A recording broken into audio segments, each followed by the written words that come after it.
She stood in my doorway with 2 kids at her side and a smile that didn't reach her eyes.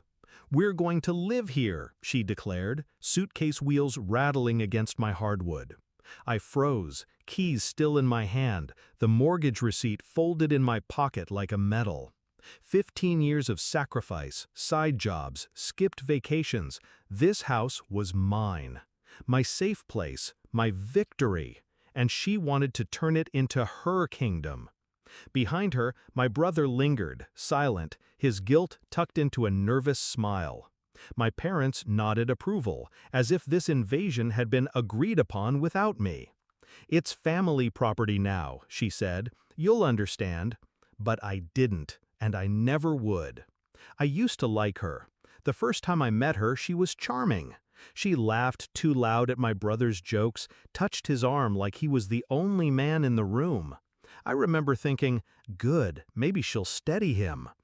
Back then, I still believed in family. I lent them money when their rent was late. I babysat their kids when she wanted nights out. I showed up at birthdays with gifts I couldn't always afford because that's what family does.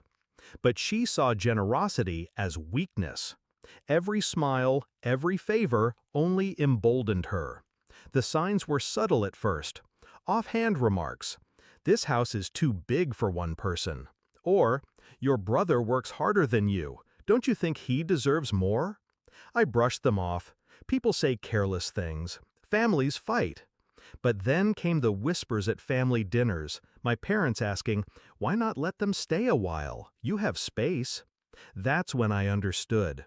This wasn't a suggestion, it was a plot.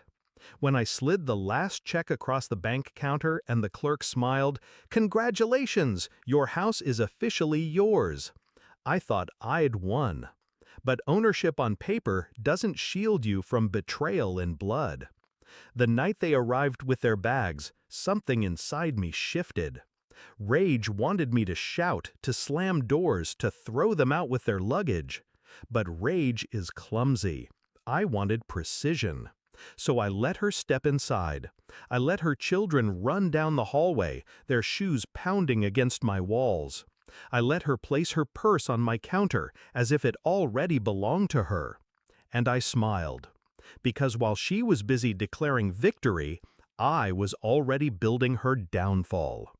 The next morning, I went to the county office. Title deed in hand, signed and notarized, I requested a certified copy. Then another, then 3 more.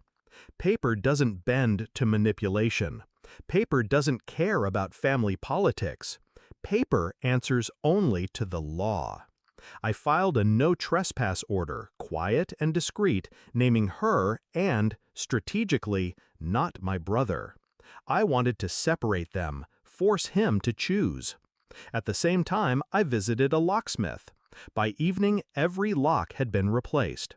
My keys, my control. And then came the final move. I invited the entire family over for dinner. The tension at the table was thick. She tried to play hostess, dishing food onto plates as if she'd already conquered the house. My parents praised her cooking. My brother avoided my eyes. When the meal was nearly done, I stood, slid an envelope across the table and said, "I have something for you." She opened it, expecting money. Instead, she found a certified copy of the deed, bold letters spelling my name. Then the restraining order. Her face paled. "What is this?" My voice was steady. "Proof. This is my house. You have no right to it. The next time you step inside without permission, the police will escort you out." Silence. My brother shifted uncomfortably. My parents opened their mouths, but I cut them off with one sentence. Family property exists only when family respects it. You showed none. The tears came then, not from guilt, but from exposure. She had counted on silence, on shame, on me caving the way I always had. She hadn't expected resistance wrapped in paperwork and law. She stood, trembling, children watching wide-eyed, and spat, "You'll regret this." But regret belongs to the defeated. After they left, the house was mine again, truly mine.